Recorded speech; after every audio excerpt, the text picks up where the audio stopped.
Halo teman-teman semuanya, sebelumnya perkenalkan nama aku Rani. Hari ini aku mau ngejelasin sedikit tentang materi manajemen konflik.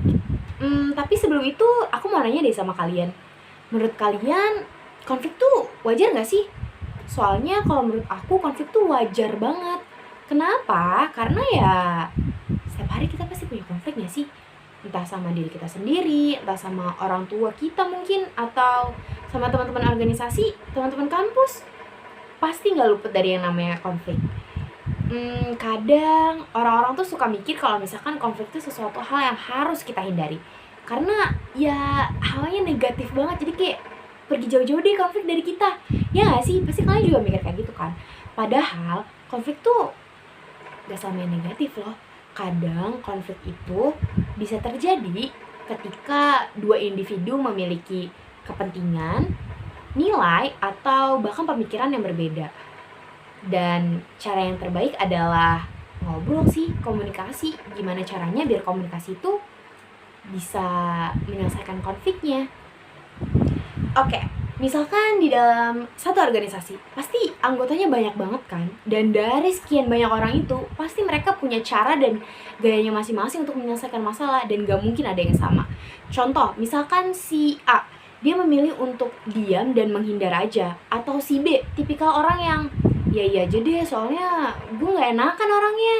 Atau si C, yang pendapatnya tuh harus selalu dituruti. Kayak, kalau gue ada A, pokoknya harus A deh.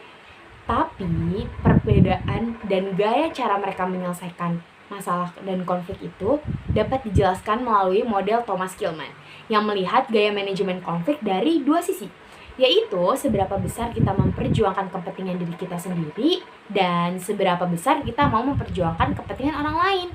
Yang penting sih kita tuh sadar dengan kayak kita sendiri dan tahu kapan kita harus menyelesaikannya.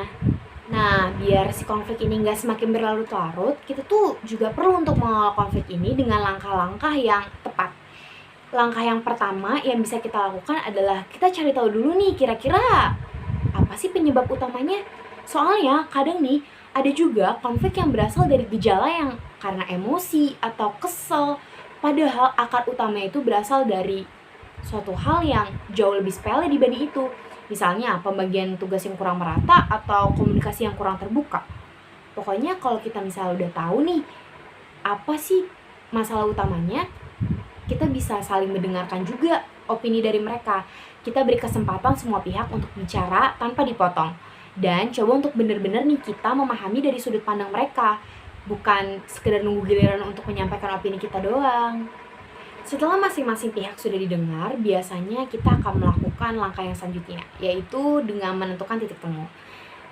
Kadangkala, konflik itu berasal dari tujuan yang sama, misalkan kayak sama-sama ingin menyelesaikan suatu pekerjaan, atau sama-sama ingin menyukseskan satu event.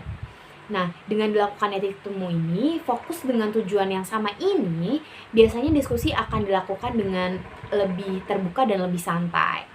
Dari situ kita bisa mulai memikirkan nih berbagai solusi yang bisa kita ambil untuk gimana sih cara menyelesaikannya si konflik ini.